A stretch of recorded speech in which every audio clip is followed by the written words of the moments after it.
ಪಾಳೆಯಗಾರರ ನೆಲೆಬೀಡು, ಕೋಟೆ ಕೊತ್ತಲೆಗಳ ನಾಡು, ಹುಣಸೆ ನಾಡು, ವೀರವನಿತೆ ಒನಕೆ ಓಬವ್ವ ತವರೂರು ಎಂದು ಪ್ರಸಿದ್ಧಿಯಾದ ಗುಡೇಕೋಟೆ ನೆಲದಲ್ಲಿ ದಿನಾಂಕ 31/1/2026 ಹಾಗೂ 1/2/2026 ನಡೆಯುತ್ತಿರುವ ನಮ್ಮ ನಾಡಿನ ಶೌರ್ಯ, ಸಾಹಸ ಮತ್ತು ಪರಾಕ್ರಮಕ್ಕೆ ಹೆಸರಾದ ಮಹಿಳೆಯರಿಗೆ ಸ್ಫೂರ್ತಿಯ ಚಿಲುಮೆಯಾದ ಸಾಂಸ್ಕೃತಿಕ ಸ್ಥಳೀಯ ಕಲಾವಿದರನ್ನು ಗುರುತಿಸಿ ಕಲಾವಿದರು ಉತ್ಸವಕ್ಕೆ ಆಗಮಿಸುತ್ತಿರುವಾಗ ಶ್ರೀಮತಿ ಒನಕೆ ಓಬವ್ವನವರ ಉತ್ಸವಕ್ಕೆ ಕ್ಷಣಗಣನೆ ಆರಂಭವಾಗುವ ನಿಟ್ಟಿನಲ್ಲಿ ಇಂದು ದಿನಾಂಕ 8/1/2026 ಗುಡೇಕೋಟೆ ಗ್ರಾಮದ ಕರ್ನಾಟಕ ಪಬ್ಲಿಕ್ ಶಾಲೆಯಲ್ಲಿ ಮಾನ್ಯ ಶಾಸಕರಾದ ಡಾಕ್ಟರ್ ಶ್ರೀನಿವಾಸ್ ಎನ್.ಟಿ ಅವರ ಅಧ್ಯಕ್ಷತೆಯಲ್ಲಿ ಪೂರ್ವಭಾವಿ ಸಭೆ ನಡೆಯಿತು.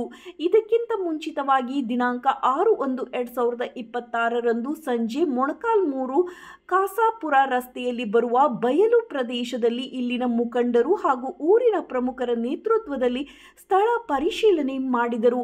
ಎಂದಿನಂತೆ ಈ ಬಾರಿಯೂ ಗುಡೇಕೋಟೆ ಗ್ರಾಮದಲ್ಲಿ ಸಾಂಸ್ಕೃತಿಕ ನಾಯಕಿ ಶ್ರೀಮತಿ ಒನಕೆ ಓಬವ್ವನವರ ಉತ್ಸವವನ್ನು ಅದ್ದೂರಿಯಾಗಿ ಯಶಸ್ವಿಗೊಳಿಸಲು ಈ ಭಾಗದ ಹಿರಿಯ ಮುಖಂಡರಾದ ರಾಘವೇಂದ್ರ ಸ್ವಾಮಿ, ಮಾಜಿ ಮಂಡಳ ಪ್ರಧಾನರಾದ ಕಾಸಿಂ ಪೀರ್ ಸಾಬ್ ಹಾಗೂ ಇತರ ಗಣ್ಯಮಾನ್ಯರನ್ನು ಭೇಟಿ ಮಾಡಿ ಯೋಗಕ್ಷೇಮ ವಿಚಾರಿಸಿ ಸಹಕಾರ ಕೋರಿದರು. ಮುಖ್ಯವಾಗಿ ಇದೇ ವೇಳೆ ಗುಡೇಕೋಟೆ ಗ್ರಾಮದ ಅಭಿವೃದ್ಧಿ ಬಗೆಗೆ ಚರ್ಚಿಸಲಾಯಿತು.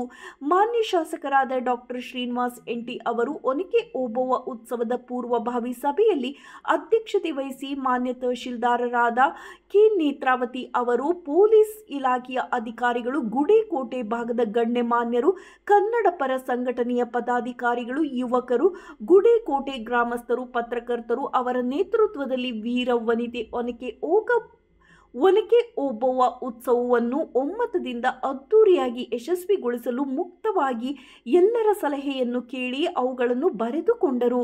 ಮಾನ್ಯ ಶಾಸಕರು ಮಾತನಾಡಿ, ಶಿಷ್ಟಾಚಾರದ ನಿಯಮದಂತೆ ನಡೆಸಲು ಎಲ್ಲರೂ ಶ್ರಮಿಸೋಣ ಎಂದರು.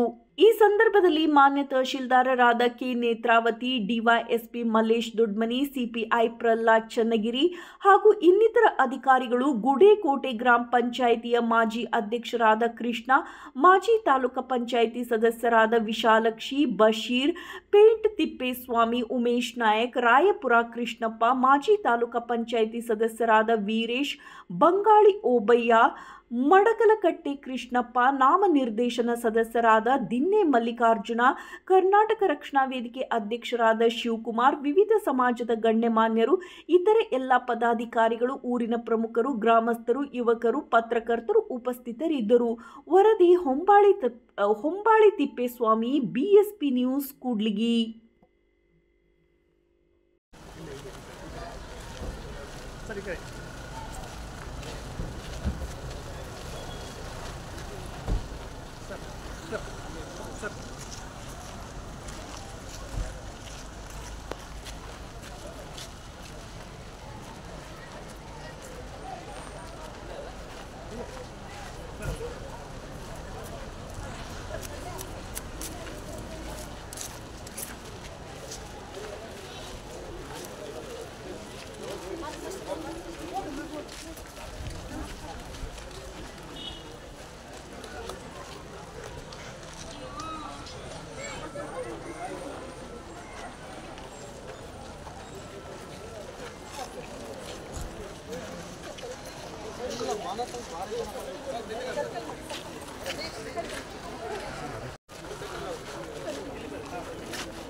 ಆಚಾರ್ಯರು ಮಾಡಿಸೋದಕ್ಕೆ ಅವಕಾಶ ಕೊಟ್ಟು ನಾನಿದ್ದು ಈಗ ತಾಲೂಕು ಅಷ್ಟೇ ಅಲ್ಲ ಜಿಲ್ಲೆ ಅಷ್ಟೇ ಅಲ್ಲ ರಾಜ್ಯಾದ್ಯಂತ ಇವತ್ತು ಒನಕೆ ಓಬವ್ವನ ಬಗ್ಗೆ ಮತ್ತೆ ನಮ್ಮ ಗುಡಿಕಟ್ಟು ಉತ್ಸವದ ಬಗ್ಗೆ ಮಾತಾಡೋದಕ್ಕೆ ಒಂದು ವೇದಿಕೆ ಆಯಿತು. ಅದು ಎಸ್ಪೆಷಲಿ ಯಾಕೆಂತಂದ್ರೆ ಈ ಸಾಂಸ್ಕೃತಿಕ ಚಟುವಟಿಕೆಗಳಂತಂದ್ರೆ ವಿಶೇಷವಾಗಿ ಕೂಡ್ಲಿಗೆ ಅಂತಂದ್ರೆ ಗಂಗೇಗಾರರು ಇಲ್ಲಿ ಬಹಳ ಆಸಕ್ತಿ ಎಷ್ಟು ಕಾಂಪಿಟೇಷನ್ ಅಂತಂದ್ರೆ ವಿಜಯನಗರ ನಮ್ಮ ಹಂಪಿ ಉತ್ಸವಕ್ಕಿಂತ ಜಾಸ್ತಿ ಅರ್ಜಿಗಳು ಗುಡಿಕಟ್ಟು ನಮ್ಗೆ ನಿಜವಾಗ್ಲೂ ಖುಷಿ ನಮ್ಗೆ. ಅದಕ್ಕೆ ಈ ಸರಿ ಕೂಡ ನಾನು ಒಂದ್ಸರಿ ಈಗೆಲ್ಲ ನಮ್ಮ ಹತ್ರ ಡಾಟಾ ಇದೆ. ಅದಕ್ಕಿಂತ ಈಗ ಜಾಗದ್ದು ಬಹಳ ಅವಶ್ಯಕ ನಮಗೆ ತುಂಬ ಜಾಗ ಕಡಿಮೆ ಇದೆ ಮತ್ತೆ ಆಗ್ತಾ ಇಲ್ಲ ಇಲ್ಲಿ ಬರೇ ಅಲ್ಲಿ ಗುಡಿಕಟ್ಟು ಮಾತ್ರ ಬರ್ತಾರೆ ಕೂಲಿಗೆಯವ್ರಿಗೆ ಮತ್ತು ರಿಕ್ಷಿಣಿಯವ್ರಿಗೆ ಅವಕಾಶ ಇಲ್ಲ ಸ್ಥಳ ಇಲ್ಲ ಅಂತ ಬಿಟ್ಟಿದ್ದು. ಅದಕ್ಕೆ ಒಂದ್ಸಲ ವಿಶಾಲವಾದ ಸ್ಥಳದಲ್ಲಿ ಇನ್ನೊಂದು ಸ್ವಲ್ಪ ಚೆನ್ನಾಗಿ ಯಾರು ಇಕ್ಕಟ್ಟಾಗ್ತಂಗೆ ಮಾಡೋಣ ಅನ್ನೋದು ಅಭಿಪ್ರಾಯ ಬಂತು. ಅದ್ರ ಬಗ್ಗೆ ನಮ್ಮ ಸಲಹೆ ಸೂಚನೆಗಳು ಅದೇ ರೀತಿ ಡೇಟ್ದು ಒಂದು ಏನಾಗ್ತಾ ಇದೆ ಅಂದರೆ ಬಹುಶಃ ಫೆಬ್ರವರಿ 3ನೇ ವಾರದಲ್ಲಿ ಬಜೆಟ್ ಅಧಿವೇಶನ ಸ್ಟಾರ್ಟ್ ಆಗೋ ಸಾಧ್ಯತೆ ಇದೆ. ಫೆಬ್ರವರಿ 23ರಿಂದ ಮಾರ್ಚ್ 2ನೇ ವಾರದವರೆಗೂ ಎಲ್ಲ ಸ್ವಲ್ಪ ದಯವಿಟ್ಟು ಸೈಲೆಂಟ್ ಆಗಿ ಇಟ್ಕೊಂಡು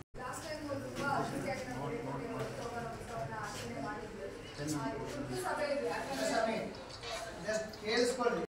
ಆಚಾರ್ಯರು ಮಾಡಿಸೋದಕ್ಕೆ ಅವಕಾಶ ಕೊಟ್ಟು ನಾನಿದ್ದು ಈಗ ತಾಲೂಕು ಅಷ್ಟೇ ಅಲ್ಲ ಜಿಲ್ಲೆ ಅಷ್ಟೇ ಅಲ್ಲ ರಾಜ್ಯಾದ್ಯಂತ ಇವತ್ತು ಒನಕೆ ಓಬವ್ವನ ಬಗ್ಗೆ ಮತ್ತೆ ನಮ್ಮ ಗುಡಿಕಟ್ಟು ಉತ್ಸವದ ಬಗ್ಗೆ ಮಾತಾಡೋದಕ್ಕೆ ಒಂದು ವೇದಿಕೆ ಆಯಿತು. ಅದು ಎಸ್ಪೆಷಲಿ ಯಾಕೆಂತಂದ್ರೆ ಈ ಸಾಂಸ್ಕೃತಿಕ ಚಟುವಟಿಕೆಗಳಂತಂದ್ರೆ ವಿಶೇಷವಾಗಿ ಕೂಡ್ಲಿಗೆ ಅಂತಂದ್ರೆ ಗಂಗೇಗಾರರು ಇಲ್ಲಿ ಬಹಳ ಆಸಕ್ತಿ ಎಷ್ಟು ಕಾಂಪಿಟೇಷನ್ ಅಂತಂದ್ರೆ ವಿಜಯನಗರ ನಮ್ಮ ಹಂಪಿ ಉತ್ಸವಕ್ಕಿಂತ ಜಾಸ್ತಿ ಅರ್ಜಿಗಳು ಗುಡಿಕಟ್ಟು ನಮ್ಗೆ ನಿಜವಾಗ್ಲೂ ಖುಷಿ ನಮ್ಗೆ. ಅದಕ್ಕೆ ಈ ಸರಿ ಕೂಡ ನಾನು ಒಂದ್ಸರಿ ಈಗೆಲ್ಲ ನಮ್ಮ ಹತ್ರ ಡಾಟಾ ಇದೆ. ಅದಕ್ಕಿಂತ ಈಗ ಜಾಗದ್ದು ಬಹಳ ಅವಶ್ಯಕ ನಮಗೆ ತುಂಬ ಜಾಗ ಕಡಿಮೆ ಇದೆ ಮತ್ತೆ ಆಗ್ತಾ ಇಲ್ಲ ಇಲ್ಲಿ ಬರೇ ಅಲ್ಲಿ ಗುಡಿಕಟ್ಟು ಮಾತ್ರ ಬರ್ತಾರೆ ಕೂಲಿಗೆಯವ್ರಿಗೆ ಮತ್ತು ರಿಕ್ಷಿಣಿಯವ್ರಿಗೆ ಅವಕಾಶ ಇಲ್ಲ ಸ್ಥಳ ಇಲ್ಲ ಅಂತ ಹೇಳ್ಬಿಟ್ಟು ಅದಕ್ಕೆ ಒಂದ್ಸಲ ವಿಶಾಲವಾದ ಸ್ಥಳದಲ್ಲಿ ಇನ್ನೊಂದು ಸ್ವಲ್ಪ ಚೆನ್ನಾಗಿ ಯಾರು ಇಕ್ಕಟ್ಟಾಗ್ತದೆ ಮಾಡೋಣ ಅನ್ನೋದು ಅಭಿಪ್ರಾಯ ಬಂತು. ಅದ್ರ ಬಗ್ಗೆ ನಮ್ಮ ಸಲಹೆ ಸೂಚನೆಗಳು. ಅದೇ ರೀತಿ ದೇಶದ್ದು ಒಂದು ಏನಾಗ್ತದೆ ಅಂದರೆ ಬಹುಶಃ ಫೆಬ್ರವರಿ 3ನೇ ವಾರದಲ್ಲಿ ಬಜೆಟ್ ಅಧಿವೇಶನ ಸ್ಟಾರ್ಟ್ ಆಗೋ ಸಾಧ್ಯತೆ ಇದೆ. ಫೆಬ್ರವರಿ 23ರಿಂದ ಮಾರ್ಚ್ 2ನೇ ವಾರದವರೆಗೂ ಎಲ್ಲ ಸ್ವಲ್ಪ ದಯವಿಟ್ಟು ಸೈಲೆಂಟ್ ಇಟ್ಕೊಂಡು ಅಧಿಕಾರಿಗಳು ಊರಿನ ಎಲ್ಲ ಹಿರಿಯರಿದ್ದಾರೋ ಎಲ್ಲ ಜೊತೆಗೆ ಇವರೆಲ್ಲ ಆಗಿರ್ಬೋದು ಮತ್ತೆ ಎಲ್ಲ ಅನೈತಿಕ ಚಟುವಟಿಕೆಗಳಾಗಿರ್ಬೋದು ಇದೆಲ್ಲ ಇದಕ್ಕೆ ಕಾರಣ ಏನಂತಂದ್ರೆ ಇತಿಹಾಸ ಕಡಿಮೆ ತಿಳ್ಕೊಂಡು ಮತ್ತೆ ತಿಳುವಳಿಕೆ ಕಡಿಮೆ ಇತಿಹಾಸದಲ್ಲಿ ಎಲ್ಲ ಫೋನಲ್ಲೇ ಸಿಗ್ತಾ ಇರಲ್ಲ ವಾಟ್ಸಪ್ಪಲ್ಲಿ ಸ್ವಲ್ಪ ಅದಕ್ಕೋಸ್ಕರ ತಿರ್ಚಿ ಬರೆಯಂತನ್ನ ನಾವು ನಮಗೂ ಸತ್ಯಾಸತ್ಯತೆ ತಿಳಿದಂಗೆ ನಂಬುತ್ತಾ ಇದೀವಲ್ಲ. ಇದು ನಮ್ಮ ಇತಿಹಾಸ ಕೊರತೆ ಮತ್ತು ಮಾಹಿತಿ ಜ್ಞಾನದ ಕೊರತೆಯಿಂದ ಇದಾಗ್ತಾ ಇದೆ. ಗೊತ್ತಾ ಇದೆ, ನಾವು ಅದು ಸರಿನೋ ತಪ್ಪು ಅಂತಿಲ್ಲ, ನಮ್ಗೆ ಚೆನ್ನಾಗಿ ಅನಿಸ್ತಾ ಫಾರ್ವರ್ಡ್ ಮಾಡುದು. ಗೊತ್ತಾ ಆಯ್ತಾ, ಇಲ್ಲಿ ಹಿಂಗಿತ್ತಂತೆ ಹಿಂಗಾಯ್ತಂತೆ ಈಗ ಹಿಂಗಾಗೋಯ್ತು ಈಗ ಹಿಂಗಾಯ್ತು ಅದು ನಂಬ್ತಾ ಇದೀವಲ್ಲ ನಾವು. ಗೊತ್ತಾಯ್ತಾ, ತಿಳುವಳಿಕೆ ಇತಿಹಾಸ ನಾವು ಓದ್ತಾ ಇಲ್ಲ ತಿಳ್ಕೊಳ್ತಾ ಇಲ್ಲ. ಆಯ್ತಾ, ಹೆಂಗ್ ಬಂದಿತ್ತು ಅಲ್ಲಿ ಫಾರ್ವರ್ಡ್ ಮಾಡೋದು ವಾಟ್ಸಪ್ ಯೂನಿವರ್ಸಿಟಿಯಿಂದ ನಂಬ್ಕೊಂಡು ನಾನು ಮಾಡ್ತಾ ಇದ್ದೀವಿ. ಇತಿಹಾಸ ಸರಿಯಾಗಿ ತಿಳ್ಕೊಳ್ದಂಗೆ ಸೊ ಇದು ಆಗ್ತಾ ಇದೆ, ಇದರಿಂದ ಸಮಸ್ಯೆ ಆಗ್ತಾ ಇದೆ. ಗೊತ್ತಾಯ್ತಾ, ಮತ್ತೆ ಏನಾಗ್ಬಿಟ್ಟಿದೆ ರಾಜಕೀಯ ಕಾರಣಗಳಿಗೋಸ್ಕರ ಈ ಇತಿಹಾಸ ಒಂದು ಪ್ರಸಿದ್ಧ ಇತಿಹಾಸದ ನಡೆಸಂತ ದೊಡ್ಡ ಚಾಲುಕ್ಯ ಉತ್ಸವ, ಕದಂಬ ಉತ್ಸವ, ರಾಜೋತ್ಸವ ಎಲ್ಲ ತಾಲೂಕುಗಳಿಗೆ ಎಲ್ಲ ಜಿಲ್ಲೆಯಲ್ಲೂ ಒಂದಲ್ಲ ಒಂದು ಉತ್ಸವ ಮಾಡೇ ಮಾಡ್ತಾರೆ ಅಂತ ಗೊತ್ತಿದೆನಾ, ಎಲ್ಲ ಕಡೆ ಮಾಡ್ತಾರೆ. ಅಲ್ಲಿ ಏನ್ ಮಾಡಿದೆ, ಇಲ್ಲಿ ಏನಾಗ್ತಾ ಇದೆ ಅಂದ್ರೆ ಇತಿಹಾಸ